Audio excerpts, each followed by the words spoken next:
でもともと出会いはもう高校生やったやん、女子高生やったやん、で俺のレッスン受けに来て、あの頃は全然英語とか得意じゃなかったよな。もう全然です。もう赤点でしたね、英語だけは。あ、この人4時ですよだの人やと思って、やばいってなって、これは運命と思って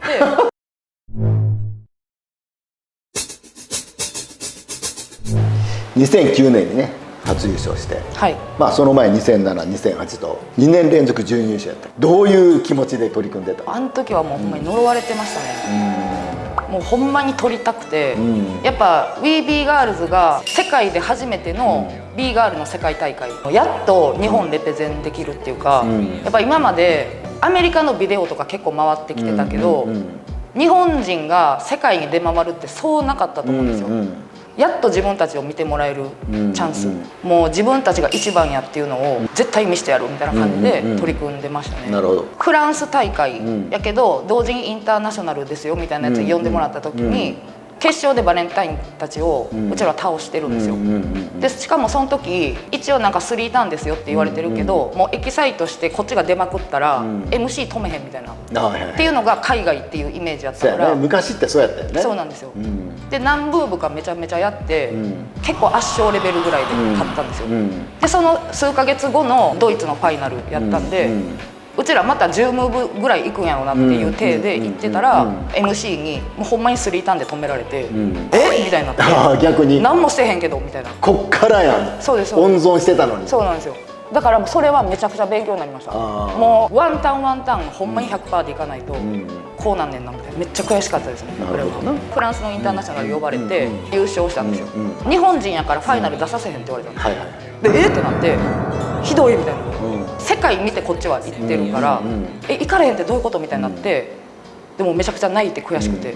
でその時私がトーマスに、うちらがフランスで勝っても出られへんのやったら、じゃあジャパンやれよって言いに行ったんですよ。やれよってじゃあやるから今年やるからって言われて、えマジってなって、じゃあ絶対勝っていってるからなみたいな感じで、待っとけよドイツでみたいな、もうご立腹なとこで。なるほどな。それで優勝していって、また準優勝っていう、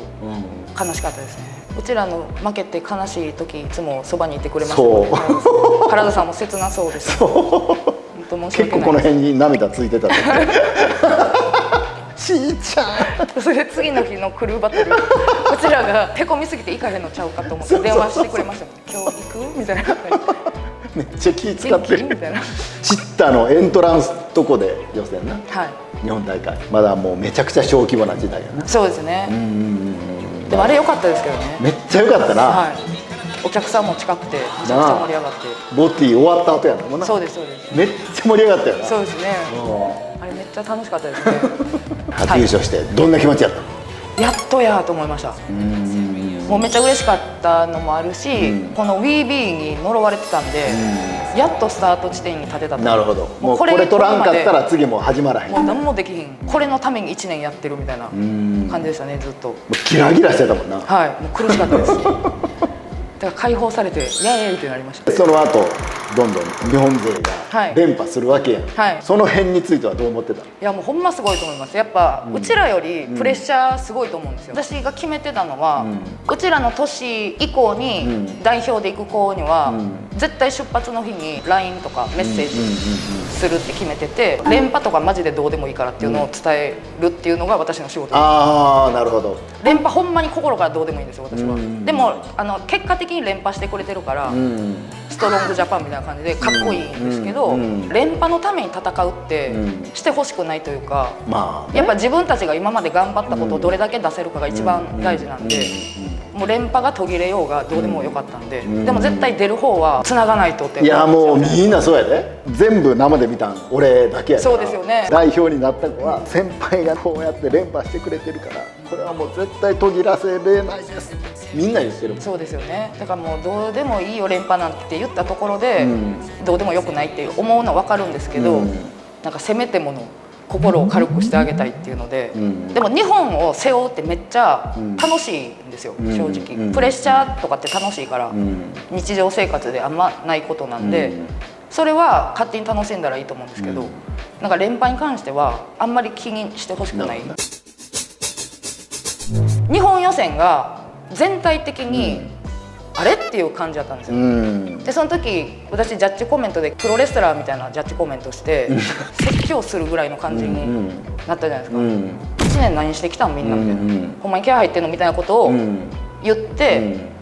こんなんやったら私出たいわ来年負けんでって思ってたら、凪もあの時ジャッジ一緒でやったじゃないですか。でその時凪と毎日一緒に練習してたし、すごい仲良くなってたのもあって、出ましょうよって言ってくれて、それ私も思ってたってなって、なるほどな。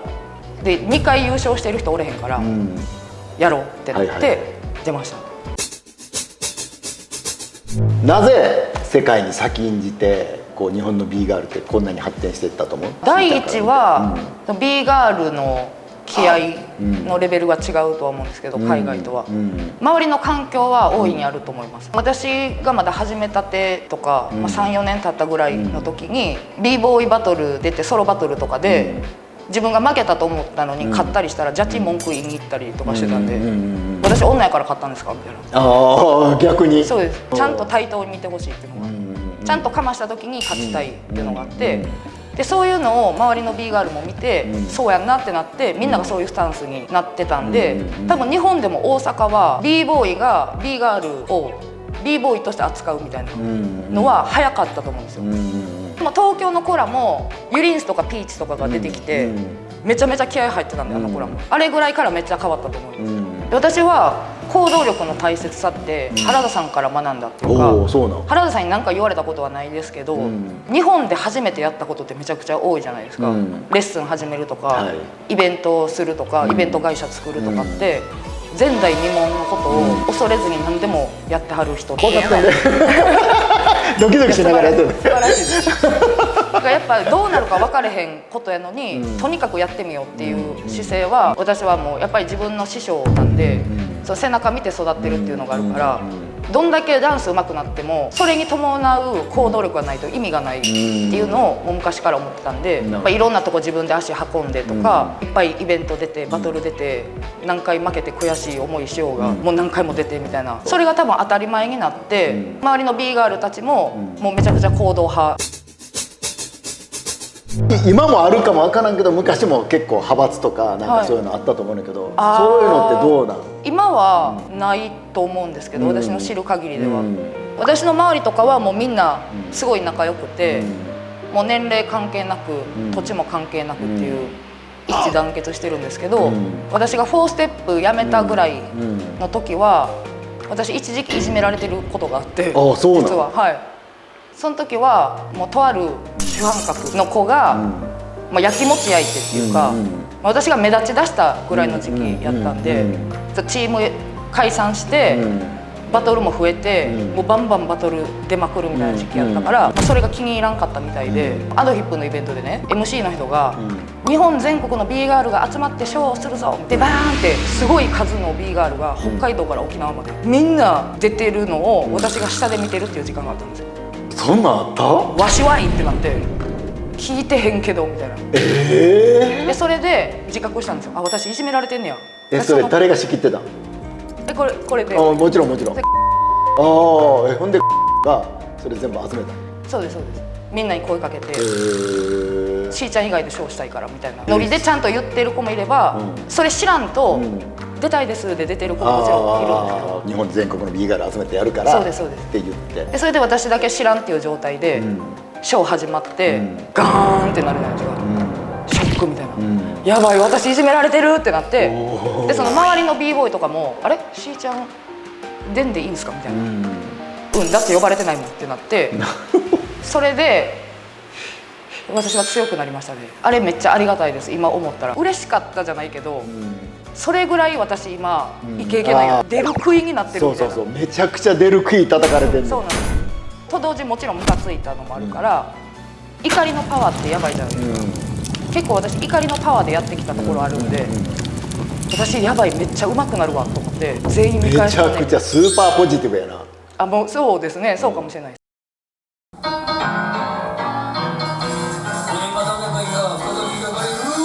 ニューヨークでチャイニーズレストランのお持ち帰り専用のとこで焼きそばを買って帰ろうとしてたら、バンバンバンって発砲音が玄関でして、私はなんか映画やと思ってたんですよ。あんまりに近かったから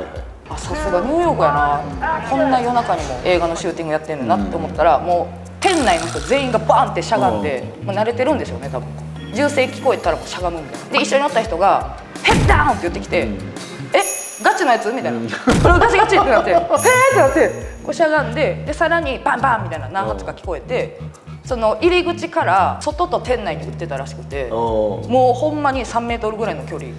ジで？映画ちゃうんみたいな「ちょっと静かにして」とか言われて「映画じゃないよ」みめたいな。ちゃくちゃ冷静やな。でもなんか分かんなかったんですよ。すごい音やで、でもそれ3メートルとか。もうめっちゃでかかったです。まさかそんなと思って映画って勝手に思ってたんですけど、もうリアルでした。撃たれんでよかったと思って、命ってすごいなって思いました、ね、生きてる私って。